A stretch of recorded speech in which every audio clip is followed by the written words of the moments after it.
ও আলোর পথযাত্রী এই যে রাত্রি এখানে থেমো না। ঠিক আলো হাতে পথযাত্রীরা এসে জড়ো হয়েছেন রাজু ভাস্কর্যের পাদদেশে। ঠিক আজ থেকে 12 বছর আগে রামুতে যে সহিংসতাটা হয়েছিল, যে হামলার ঘটনা ঘটেছিল, সেটি স্মরণ করছে আজকে বৌদ্ধ সম্প্রদায়ের মানুষজন। 2012 সালে রামুতে ঠিক আজকের এই দিনে গভীর রাতে রামুর বৌদ্ধবিহারে প্রায় 16টি বৌদ্ধবিহারে হামলা চালানো হয়। একই সঙ্গে সেই সময় বৌদ্ধবিহারে থাকা বৌদ্ধ যারা বসবাস করতেন সেখানে বৌদ্ধপল্লীর প্রায় 26টি ঘরে অগ্নিসংযোগ করা হয়, হামলা চালানো হয়। পরের দিন আরও 7টি ঘরে অগ্নিসংযোগ করা হয়।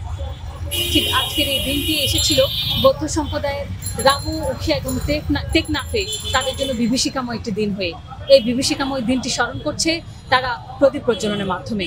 শুধু রামুতে হামলার 1 বছর পূর্তিই নয়, একই সঙ্গে সম্প্রতি যে সংখ্যালঘুদের উপরে হামলা চলছে, একই সঙ্গে পাহাড়ে যে আদিবাসীদের উপরে নির্যাতন হামলা চলছে, সেটির প্রতিবাদ জানাতেও প্রদীপ হাতে জড়ো হয়েছেন সবাই এখানে রাজু ভাস্কর্যের পাদদেশে। আমরা এখানে যারা সুশীল সমাজের লোকজন এসেছে, বৌদ্ধ সম্প্রদায়ের যারা এসেছেন, তাদের সঙ্গে কথা বলবো।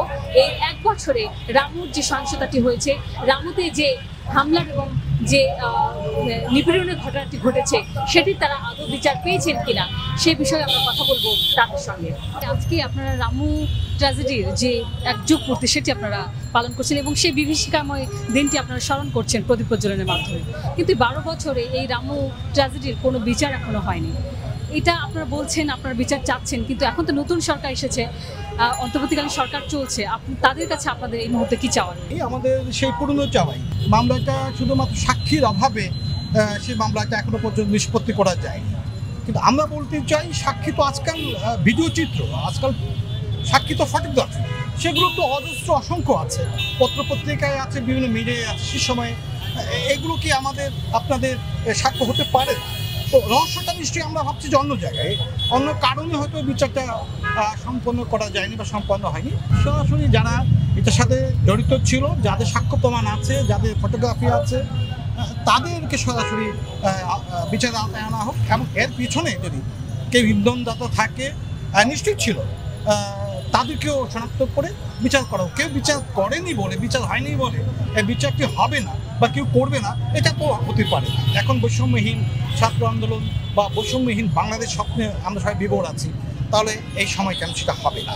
এখন তো কোনো নির্দিষ্ট কোনো দলীয় সরকার নেই যারা তাদের দলীয় স্বার্থ সংরক্ষণ করতে চাইবে। তো এখন আমার মনে করি যদি সরকার সেটা কানে নেয়, আমলে নেয়, তাহলে বিচারটি হতে পারে। আর যদি না হয়, সেটা আমার দুর্ভাগ্য, জাতির দুর্ভাগ্য। সেটা শুধু বৌদ্ধ জনগোষ্ঠীর দুর্ভাগ্য হতে যাবে কেন? এই জাতিগত দুর্ভাগ্য আমাদের অতীতেও ছিল, এখনো আছে, হয়তো আগামীতে থাকবে। আমার সঙ্গে মুহূর্তে যুক্ত রয়েছেন ভিক্ষু সুরন্ত প্রিয়। দীর্ঘ 12 বছর এটার বিচার হয়নি, এখন আপনারা কি আশা করছেন বিচার হবে? অন্তর্বর্তীকালীন সরকারের কাছে আপনাদের কি চাওয়া? আমাদের অনেকে বিচার প্রত্যাশা করে, কিন্তু আমরা চাই না আমরা কারো বিচার হোক, আমরা চাই না। আমরা চাই সকলের মধ্যে একটা সুমতি আসুক, আমরা শান্তিতে থাকি, সকলে মিলেমিশে থাকি।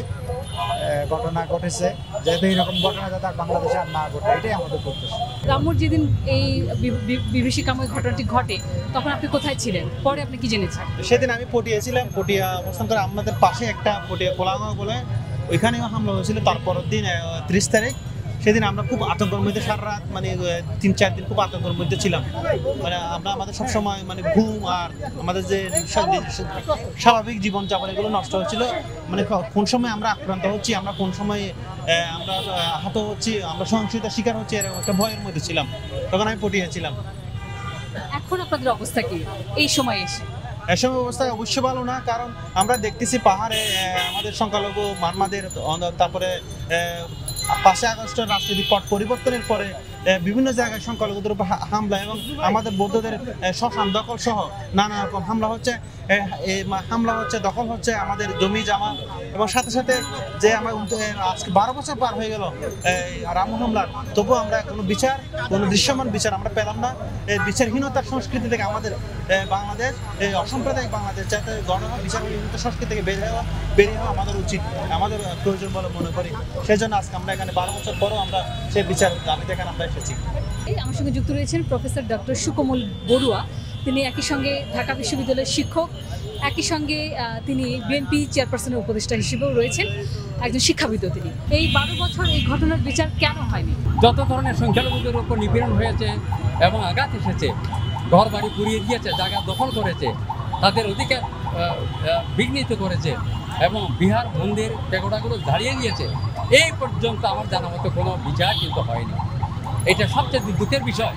আওয়ামী লীগ সরকার বলতো আমরা জনগণের বন্ধু, আমরা সংখ্যালঘুদের বন্ধু, তারা কিন্তু সেটা বন্ধু না হয়ে কিন্তু তারা সেদিন শত্রু হয়ে গেছিল আমাদের কাছে। আমরা সেটা চাইনি। আমরা চাইছিলাম এই দেশের জনগণ সফলভাবে থাকবে। আমি হিন্দু, আমি বৌদ্ধ, আমি খ্রিস্টান, আমাদের পবিত্র বাংলাদেশ। এবার সবচেয়ে এই জন্যই বাংলাদেশের জাতীয়তাবাদী দল বিএনপি তারা মনে করে কাউকে খণ্ডিত করেনি, তার নাগরিক দিয়ে কাউকে খণ্ডিত করতে চায়নি, অসম্মান করতে চায়নি। তারা বলেছে বাংলাদেশের ভূখণ্ডে এই জনপদে 56,000 বর্গমানে যারা বসবাস করবে তখন এই বাংলাদেশি নাগরিক। আমাদের পাসপোর্টে আছে বাংলাদেশ, আমরা কোন দেশের মানুষ বাংলাদেশ, সকলে বাংলাদেশ। আজকে যে সমন্বয় যারা আসছে তারা বলছে আমরা বাংলাদেশি মানুষ, আমরা বাংলাদেশি মানুষ, এই দেশে আমরা বসবাস করি, এই দেশের জনগণের জন্য আমরা যা কিছু করি। সেই বাংলাদেশকে যে এমন সুন্দর বাংলাদেশ, চারদিকে আমাদের সৌন্দর্য ভরা, আমাদের নদী খনিজ সম্পদ থেকে আর প্রাকৃতিক সৌন্দর্য থেকে আরম্ভ করে রামু ছিল একটা রম্যভূমি। তারা চেয়েছিল এই রম্যভূমিকে আঘাত করার জন্য। এখন আবার হয়েছে কিন্তু পার্বত্য চট্টগ্রামের মধ্যে, আগে হয়েছে সম্প্রীতি নষ্ট করার জন্য পাহাড়ি বাঙালিদের মধ্যে একটা গোষ্ঠী, সন্ত্রাসী গোষ্ঠী, বিচ্ছিন্নতাবাদী গোষ্ঠীগুলো তারা এই কাজ করার জন্য সবসময় কিন্তু উৎপত্তি থাকে। কেন পাহাড়ি বাঙালিদের মধ্যে এরকম বিভাজন তৈরি হবে? একই জনগোষ্ঠী, মানে একই ভূখণ্ডের মানুষ আমরা। এটা হয়েছে, সেখানে মৃত্যু হয়েছে, অনেক ঘরবাড়ি জ্বালিয়ে দেওয়া হয়েছে। এখন পাহাড়ে একটা আতঙ্ক, থমথমে ভাব এখনো বিরাজ করছে। এটা আমরা চাই না। আজকের এই দিনে 29শে সেপ্টেম্বর, এই করুণ দিনে, ভয়াল রাত্রির দিনে, আগামীকাল মধু পূর্ণিমা হবে আমাদের, কিন্তু আজকের এই দিনের মধ্যে আমরা আমাদের ব্যথা, আমাদের আঘাত, আমাদের দুঃখ আমরা জানাতে চাই যে এরকম বাংলাদেশে সম্প্রীতির বাংলাদেশ, ঐতিহ্যের বাংলাদেশ, কৃষ্টির বাংলাদেশ, আবহমানকালের বাংলাদেশ, শত হাজার বছরের বাংলাদেশ, এখানে আমার সকল ধর্মকে, সকল সংস্কৃতি ধারণ করছে বাংলাদেশ। এই বাংলাদেশের মধ্যে যাতে আর এরকম ঘটনা না ঘটে এবং অন্তর্বর্তী সরকার যেহেতু আন্তর্জাতিকভাবে তিনি পরিচিত, নোবেল বিজয়ী আমাদের ডক্টর প্রফেসর ইউনূস, তার প্রতি আমাদের অনুরোধ থাকবে। তার কাছে আমরা গিয়েছিলাম সংখ্যালঘু সম্প্রদায়ের পক্ষ থেকে, এই বিচারের কথা বলেছিলাম। এখনও জমি দখল হচ্ছে, নানা ধরনের অপপ্রয়াস চলছে। অন্য গোষ্ঠীরা যারা সন্ত্রাসী গোষ্ঠী, এই সরকারের ছত্রছায়া থেকে তারা এসব কাজ করে যাচ্ছে। এগুলো যাতে আগামীতে না হয়, সরকারকে সুদৃষ্টি যাওয়ার জন্য এবং সর্বোচ্চ তারা যাতে নজরদারি করে। আগামী দিনে আমাদের শারদীয় পুজো উৎসব আরম্ভ হবে, শারদীয় আমাদের প্রবরণ উৎসব আরম্ভ হবে, একসঙ্গে হবে কিন্তু শারদীয় দুর্গোৎসব এবং প্রবরণ উৎসব। এগুলো যাতে সতর্ক দৃষ্টি দেওয়া হয়, নিরাপত্তার জন্য যাতে নিষিদ্ধ নিরাপত্তার ব্যবস্থা করা হয় সরকার থেকে, বর্তমান সরকার। না হলে কিন্তু সেরকম ঘটনা আরও ঘটতে পারে। কারণ এখানে আমাদের সেই আওয়ামী লীগের কিছু মানুষ রয়ে গেছে, তারা এসব করে অস্থিতিশীল পরিবেশ তৈরি করে, যাতে বর্তমান সরকারকে তারা চায় যে একটা বর্তমান সরকারকে তারা যাতে আঘাতপ্রাপ্ত হয়, বর্তমান সরকারের যাতে প্রশংসা, খ্যাতি যাতে নষ্ট হয়ে যায়, এরকম তাদের স্থিতিশীল, তাদের লক্ষ্য যাতে অর্জন না হয়, এইরকম তারা পদক্ষেপ নিতে পারে।